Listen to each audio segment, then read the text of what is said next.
Today, we're witnessing a critical moment in the history of Germany's auto industry. Thousands of Volkswagen workers are striking, sending shockwaves through the country. These strikes, which started as warning walkouts, are a direct response to Volkswagen's plans for mass layoffs and factory closures, decisions that have ignited anger and fear among employees across Germany.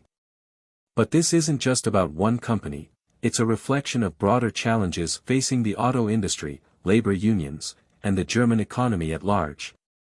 Let's take a closer look at what's happening, why it matters, and what it could mean for the future of the global automotive industry. The first thing to understand is that Volkswagen, or VW, isn't just any company in Germany, it's an institution. Founded over 87 years ago, it's one of the country's largest employers and a cornerstone of its economy. The Wolfsburg-based auto giant employs tens of thousands of workers directly in its factories, and hundreds of thousands more rely on VW indirectly through its supply chain. When VW faces a crisis, it's not just a problem for the company, it's a problem for the country. And that's exactly what's happening now. Recently, VW announced plans to cut thousands of jobs and close several of its German plants. These decisions come after the company scrapped a job security agreement earlier this year. That agreement had guaranteed employees protection from dismissals until 2029, a promise that gave workers a sense of stability in an industry already undergoing significant change. But now, that stability has been thrown into question. At the heart of this crisis is a clash between VW's management and its workers, represented by the powerful labor union IG Metall. Workers are demanding higher wages, job security, and a commitment to keep production sites in Germany operational. Management, on the other hand, is pushing for wage cuts of up to 10% and the closure of 3 plants to reduce costs. They argue that these measures are necessary to address dwindling revenues and falling demand, especially for electric vehicles, a segment VW has heavily invested in. The stakes are high. For the workers, this isn't just about pay, it's about survival. For management, it's about adapting to an increasingly competitive and uncertain market. The strikes began at VW's Hanover factory, where the company produces light commercial vehicles, including the electric ID Buzz minibus.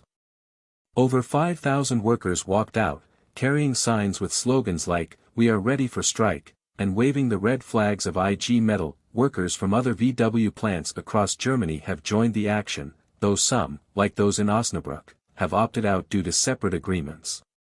One worker, Hassan Savas, who has been with Volkswagen for 24 years, summed up the frustration felt by many. Speaking to reporters, he criticized the contrast between CEO Oliver Blume's multi-million-euro bonuses and the treatment of employees. "They should abolish bonus payments," he said. Oliver Blume made €10.3 million, and what do we get?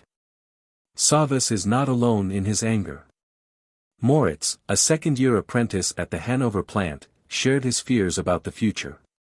Apprentices like him are calling for better wages and secure contracts after their training. But under VW's current proposals, both are at risk. "A lot of workers are really angry," Moritz said, highlighting the growing sense of disillusionment among younger employees. The union has warned that if VW continues to press ahead with its cost-cutting plans, it could face an unprecedented battle. Already, the strikes have escalated, with more workers joining every day. IG Metall is even preparing for the possibility of full-scale strikes by January 2025 if an agreement isn't reached. The broader context here is important. The German auto industry, long a symbol of economic strength and innovation, is facing a perfect storm of challenges. Declining demand in Europe, tough competition from Chinese automakers, and the transition to electric vehicles have created a volatile environment. For VW, these pressures are particularly acute. The company's EV sales have struggled to meet expectations, and it has faced criticism for being slow to adapt to changing consumer preferences. VW isn't the only automaker feeling the heat. Premium carmaker Mercedes is also cutting costs, tire manufacturer Continental is laying off thousands of workers, and parts suppliers like Bosch, ZF, and Schaeffler Group are reducing their workforces. Even Ford, the American automaker, recently announced plans to cut nearly 3,000 jobs in Germany. For VW workers, this is about more than just numbers, it's about people's livelihoods. The auto industry plays a central role in Germany's economy, employing nearly 780,000 people directly and contributing significantly to the country's GDP. A crisis in the industry has far-reaching implications, not just for workers but for entire communities. The stakes are particularly high for IG Metall, which has a long history of fighting for workers' rights. The union has proposed a compromise, offering to back €1.5 billion in cost savings if management agrees to rule out plant closures and job cuts. But so far, VW's leadership has rejected this proposal, insisting that deeper cuts are necessary to secure the company's future.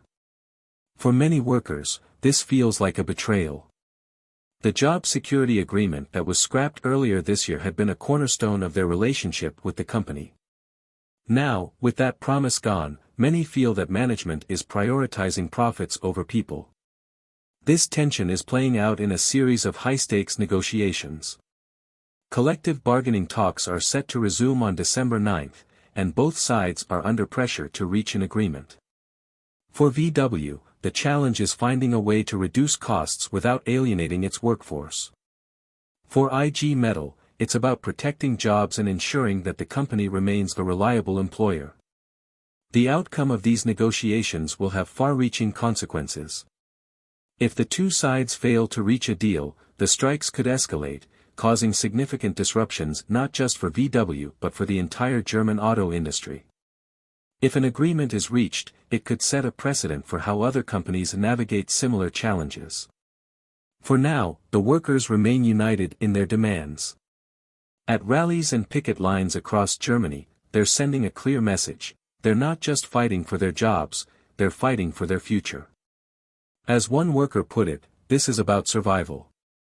We're not asking for much, just fairness. This story is still unfolding, and the stakes couldn't be higher. For Volkswagen, for its workers, and for the entire auto industry, the decisions made in the coming weeks and months will shape the future in profound ways.